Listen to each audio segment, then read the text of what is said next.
जय हिंद साथियों।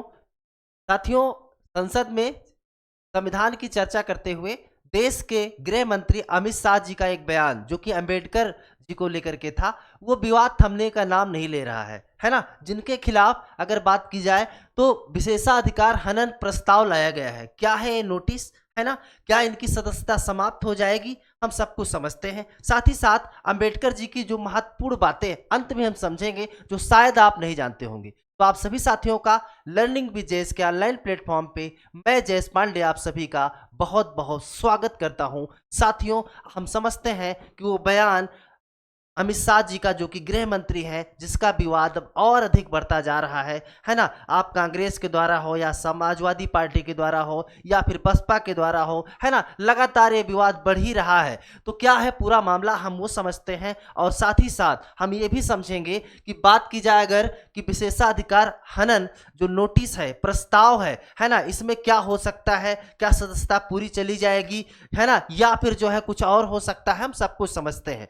तो आगे अगर बात की जाए साथियों, सबसे पहले हम आपको बताना चाहते हैं कि जो राज्यसभा में विशेषाधिकार हनन प्रस्ताव होता है उसको पेश करने के नियम क्या है ना। हम बात किसकी करेंगे? नियम की करेंगे। तो नियम में साथियों अगर बात की जाए तो देखिए, नियम की जो नियमावली कहती है कि राज्यसभा के नियम 187 से 203 तक विशेषाधिकार हनन नियमों की क्या है, चर्चा है साथियों। साथ ही साथ पहले नोटिस पेश करने का प्रावधान गंभीरता के मद्देनजर सभापति दे सकते हैं प्रस्ताव लाने की इजाजत। तो प्रस्ताव लाने की जो इजाजत होती है साथियों, वो कौन दे सकता है? सभापति दे सकते हैं। सभापति की बात की करें तो राज्यसभा के जो सभापति होते हैं, आप लोग जानते होंगे साथियों, तो कौन होते हैं? उपराष्ट्रपति होते हैं। साथ ही साथ सदन में होगी चर्चा, विशेषाधिकार हनन समिति के पास भेजा जाएगा। यानी कि पहले तो सदन में चर्चा होती है, फिर विशेषाधिकार समिति के पास भेजा जाएगा।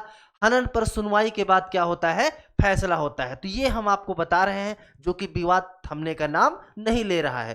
साथियों, आगे अगर इसमें बात करें तो आप जानते हैं कि केंद्रीय गृह मंत्री अमित शाह द्वारा राज्यसभा में की गई टिप्पणी पर विवाद जो है इसी को लेकर के चल रहा है।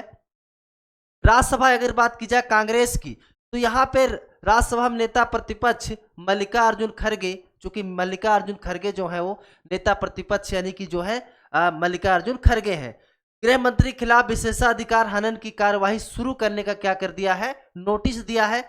इससे पहले भी, है ना, इससे पहले अगर बात की जाए तो टीएमसी के सांसद डेरेक ओब्रायन ने भी बुधवार को शाह के खिलाफ विशेषाधिकार हनन नोटिस दिया था। तो कुल मिलाकर के टीएमसी के सांसद और इसके अलावा बात की जाए नेता प्रतिपक्ष जो है, हमने आपको बताया, तो जो है ये लोग क्या किए हैं कि जो है नोटिस दिए हैं कि विशेषाधिकार का क्या हो रहा है? हनन हो रहा है साथियों। टीएमसी है ना, जिसकी मुख्यमंत्री ममता बनर्जी हैं साथियों, जानते होंगे। तो हालांकि अगर बात की जाए भाजपा की, तो इस मुद्दे पर शाह के बयान तोड़ मरोड़ कर पेश करने का आरोप लगाते हुए कांग्रेस को ही घेरा है। ये किसका कहना है साथियों? भाजपा का कहना है। कुछ और महत्वपूर्ण चीजों को अगर हम समझें, है ना, कि विशेषाधिकार हनन प्रस्ताव पेश करने की खड़गे ने क्या वजह बताई। अगर हम वजह की बात करें यहाँ पे साथियों, तो जो वजह बताई है यहाँ पे कि गृह मंत्री के खिलाफ सदन की अवमानना और विशेषाधिकार हनन का मल्लिकार्जुन खड़गे ने कहा कि मामला बनता है। कांग्रेस अध्यक्ष ने राज्यसभा के सभापति, है ना, जगदीप धनखड़ से आग्रह किया कि गृह मंत्री अमित शाह के खिलाफ विशेषाधिकार हनन की कार्यवाही आरंभ की जाए। और जो कार्यवाही होती है साथियों, हम आपको बताना चाहते हैं कि जो नियम है, नियम की बात करें तो नियम जो है 188 के तहत क्या किया जाता है? नोटिस दिया जाता है। गृह मंत्री ने सदन में जो टिप्पणी की वह भारत के संविधान की मुख्य वास्तुकार बी.आर. अम्बेडकर का स्पष्ट रूप से अपमान है। यह साथियों कहना है किसका? खड़गे साहब का ये कहना है।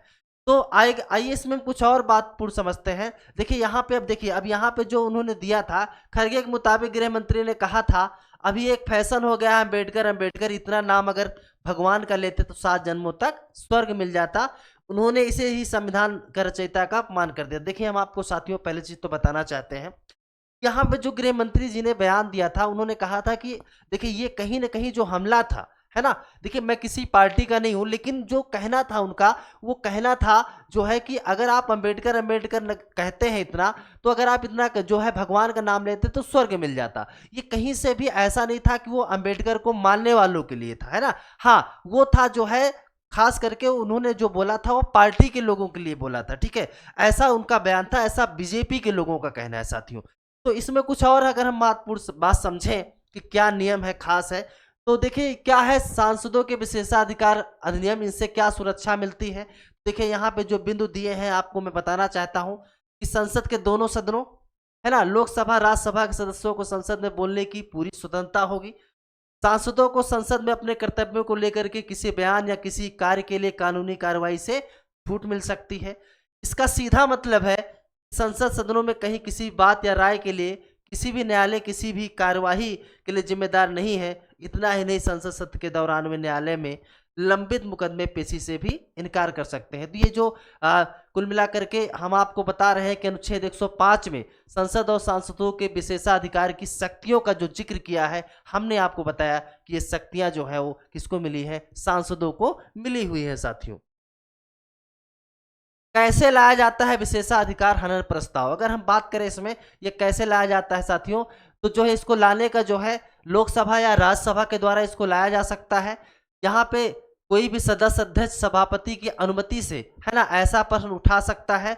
और अगर बात की जाए तो लोकसभा या राज्यसभा में विशेषाधिकार हनन का नोटिस देने के बाद अगर इस पर अध्यक्ष सभापति सहमति जताते हैं तो सदन में उस सांसद का नाम पुकारा जाता है जो प्रश्न उठाना चाहता है। इसके बाद संबंधित सदस्य मुद्दे पर अपनी बात रखते हैं। हालांकि अगर अध्यक्ष सभापति को लगता है कि संबंधित नोटिस विशेषाधिकार हनन की बात को पूरा नहीं करता तो वह नियमों का हवाला देते हुए इसे सहमति देने से इनकार भी कर सकते हैं। डिपेंड करता है सभापति या अध्यक्ष के ऊपर। अगर बात की जाए राज्यसभा में, तो राज्यसभा में जो है सभापति हैं और लोकसभा में कौन होते हैं, अध्यक्ष होते हैं, तो उनके ऊपर डिपेंड करता है। आगे अगर इसमें हम समझें तो विशेषाधिकार हनन मामलों में स्पीकर सभापति क्या करते हैं, देखिए इनका क्या रोल होता है।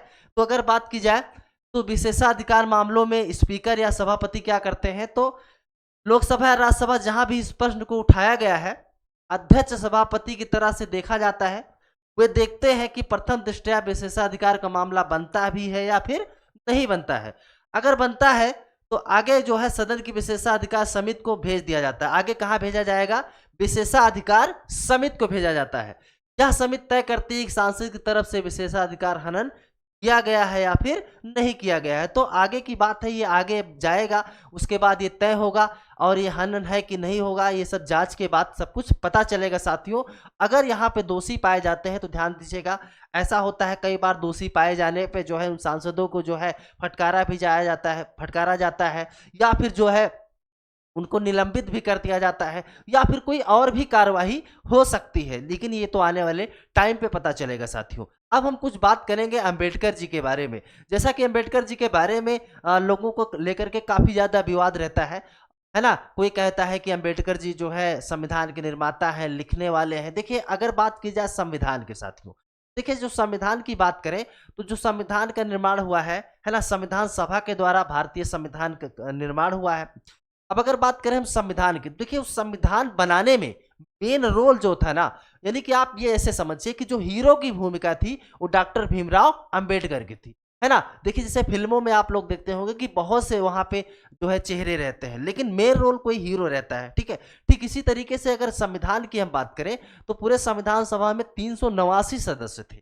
389 सदस्य में जो प्रारूप समिति यानी कि मूल जो बनाना था संविधान, कैसे उसका प्रारूप तैयार होगा, उसके अध्यक्ष कौन थे, डॉक्टर भीमराव अंबेडकर थे। वहीं पे अगर बात की जाए, देखिए इसमें भी अब अलग अलग है। अगर बात की जाए लिखने के लिए, तो लिखने के लिए आप लोग जानते होंगे कि प्रेम बिहारी रायजादा जी ने लिखा था, ठीक है, क्योंकि उस समय टाइपिंग या कुछ इस तरीके की व्यवस्था नहीं थी, वो पेन से लिखे थे। तो प्रेम बिहारी नारायण रायजादा जो है वो लिखने का काम किए थे। अध्यक्ष की बात की जाए तो पहले यहाँ पे अस्थायी रूप से बात की जाए तो डॉक्टर राजेंद्र प्रसाद बने थे। तो सबका अलग अलग कार्य था, लेकिन उस समय में जो सबसे पढ़े लिखे थे, योग्य व्यक्ति थे, वो थे भीमराव अंबेडकर जी है। हम बहुत सम्मान करते हैं डॉक्टर भीमराव अंबेडकर जी का। तो ये पूरा का पूरा मामला था जो हमने आपसे चर्चा किया। आपकी क्या राय है हमें आप अपनी कमेंट बॉक्स में जरूर दीजिएगा साथियों, और ऐसे ही वीडियो आपको चैनल पे हमेशा मिलती रहेगी। अगर नए हैं तो एक बार चैनल को सब्सक्राइब करिए। हम आपसे बहुत ही जल्द अगले वीडियो में मिलते हैं, तब तक के लिए आप सभी साथियों का